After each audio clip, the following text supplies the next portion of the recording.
उसके होला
लेकिन हमारा बाबूजी के प्रतिज्ञा है कि जे कबीर इनार बन के फूल तलक ओकरा बेटी के शादी करा। लेकिन इस समय बाबूजी पहुंचता तो सोचता कि बेटी नाग बनती फुलवारी में गए नाग बने फूल तर का फेंक दला।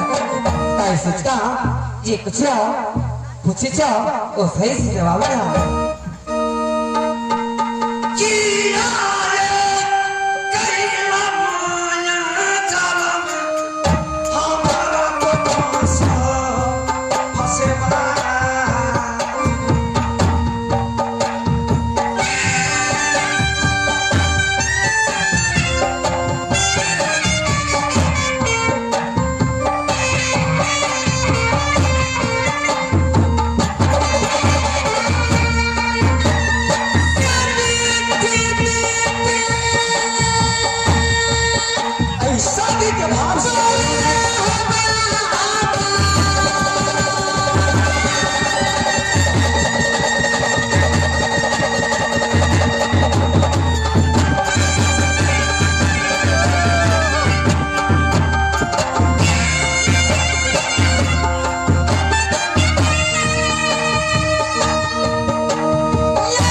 तोरा शादी करके नहीं विचार कहले कि शादी के भाव समारोह में एक फूल के जरूरी हमारा महल में फूल के जरूरी से